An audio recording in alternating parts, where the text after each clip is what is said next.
I'll be addressing the American people in a dress. Yeah. Melania, sometimes other people in the relationship want to be seen as beautiful. She's always looking gorgeous.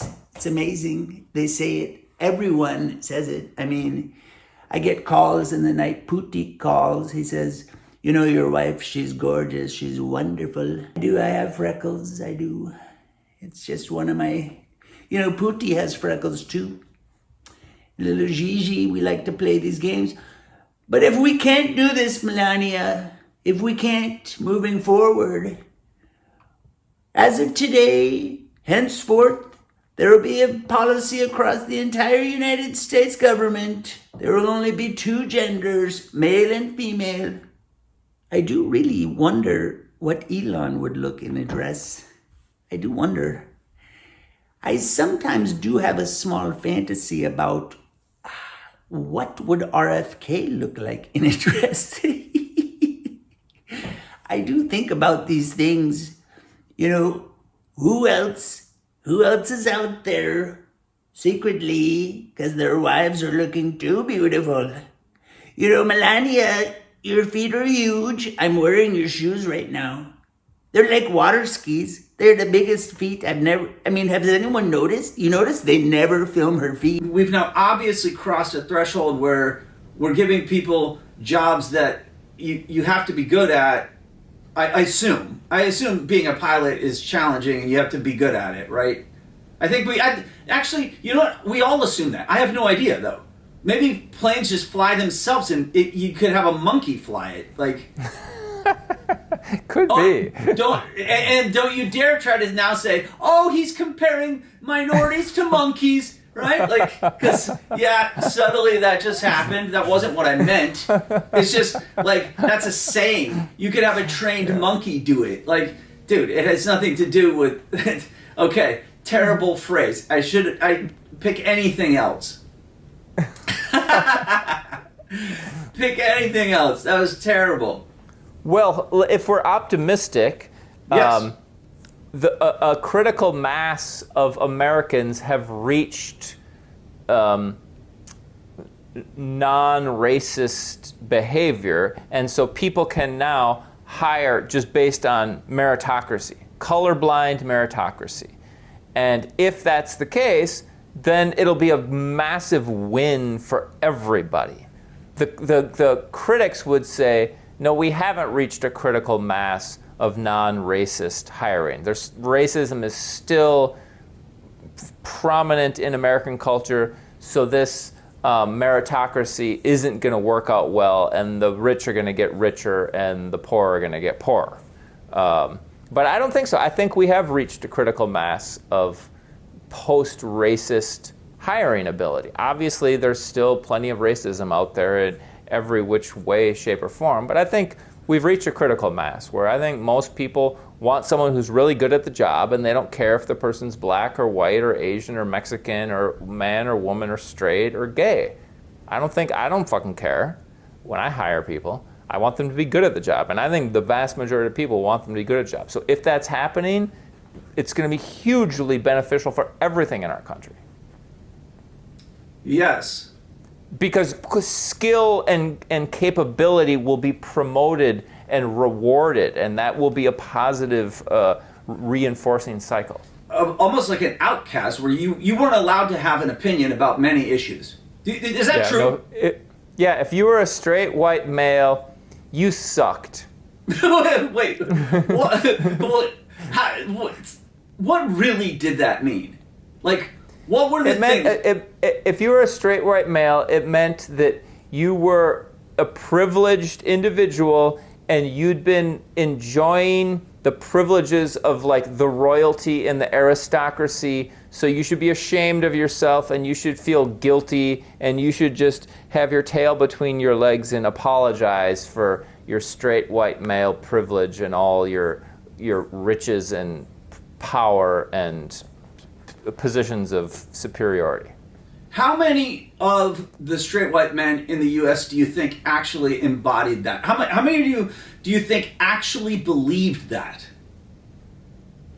I think a significant percentage of really left, like the woke ideology, younger left people. I think a fair number. The reason there was this explosion of trans in youth is because there's all these little straight white boys in kind of woke families and going to woke schools, and they're like, I don't want to be one of those horrible, awful, mean, straight white boys, so I'm gonna be trans. And then if you identify as trans, suddenly you shift from a horrible straight white boy to the best of all. Now you're a trans person, and they're the best. Whoa. Yeah, that, I didn't think we would touch that third rail and get electrified. But, like, how can you talk about this as the 2025 liberation of what were the invisible shackles that appeared to be put onto the baby white dudes? Forget it. I don't want to say white or black because I think this is affecting everyone. There is, I heard of universities also getting rid of affirmative action. Like, I've heard of that too, yeah. Like, so now they're not going to prioritize letting people into universities based on their background and based on their heritage. Yep. Right? I was banking on my Scottish heritage getting my kid into Harvard. How is this going to be good for the collective? How is this going to be good for just men in general? And I know that what I've just done is terrible, right? Because we were down into the weeds talking about the specifics of affirmative action versus DEI programs. Like okay, check this out. Let me go back to the weeds because I was prematurely coming out into a global issue. Like these super masculine companies like Ford, John Deere, Harley Davidson have all publicly gotten rid of their entire DEI programs. They are no longer hiring and or sourcing from anything that is potentially of minority status. Yeah. I think that what people should have been doing all along can be summed up under this term colorblind, which is like, I don't give a fuck what race you are or what religion or sexual identity. I'm gonna hire or accept applicants or whatever just based on how good you are at whatever the hell it is. That's obviously what should have been done. And a long time ago, and still a little bit to this day, there was discrimination based on race or gender identity or whatever. But I think for the most part, we're over that, not 100%, but enough. And so that's what we should do, is just like hire based on how good someone is.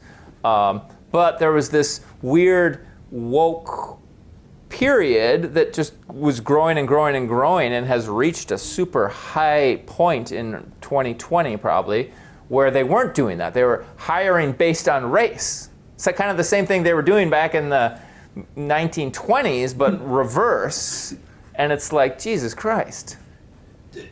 Don't you think that was literally how things worked when we were young growing up?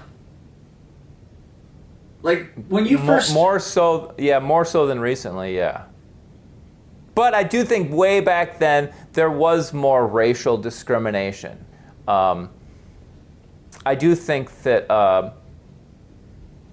like, let's think of an example. Like United Airlines, let's just use that. I bet you when we were really young, there were not nearly as many black or Mexican flight attendants. And I bet they were kind of a little bit... like if you were a black dude, I bet it'd be fucking really hard to get a job as a flight attendant back in 1979. Yeah, I agree. But I'm also whereas aware... now it's not anymore.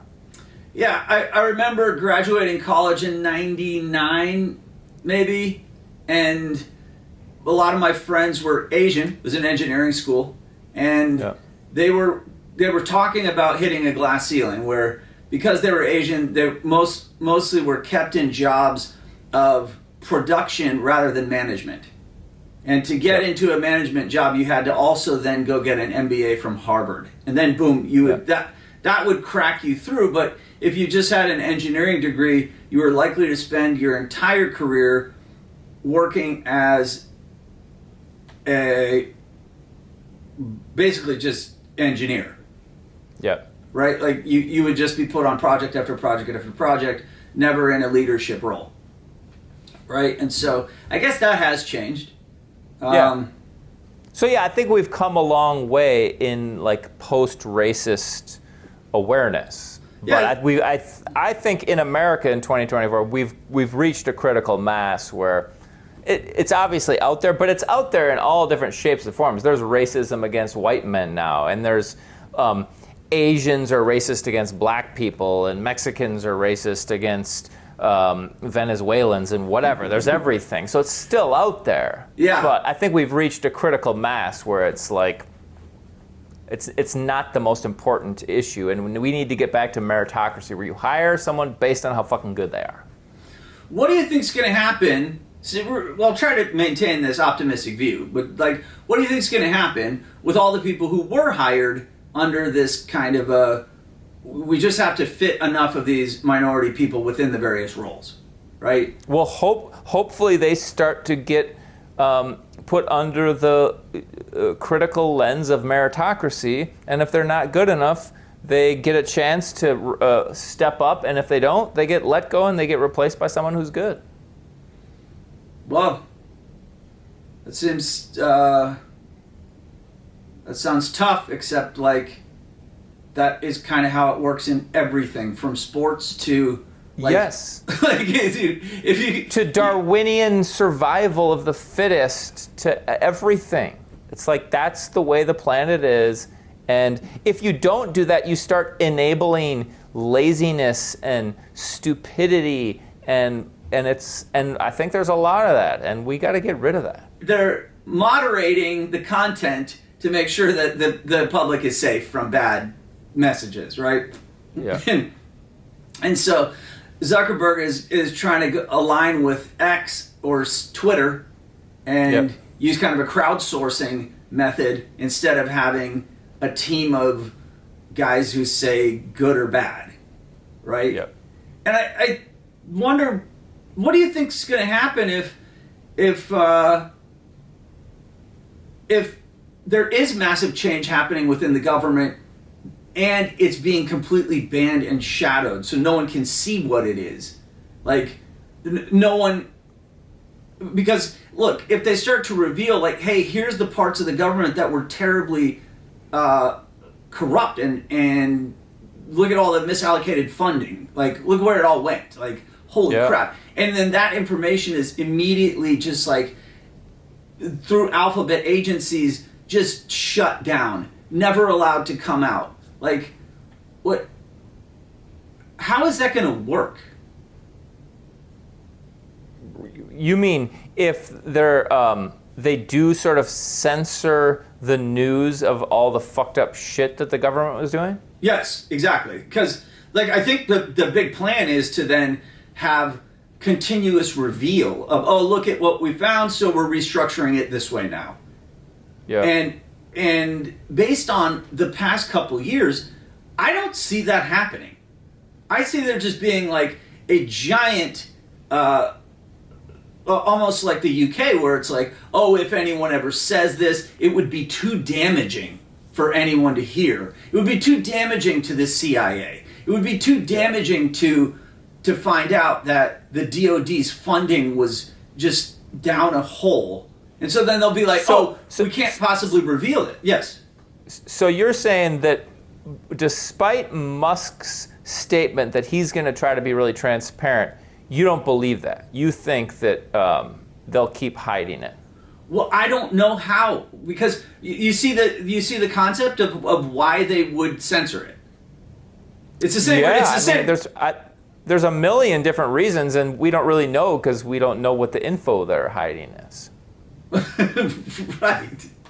Well, but if it reveals that there's just been like horrific grift, right? Like, what is going on in this area that if you're a government contractor, you can literally drive 2 Lamborghinis? Like, how does that work?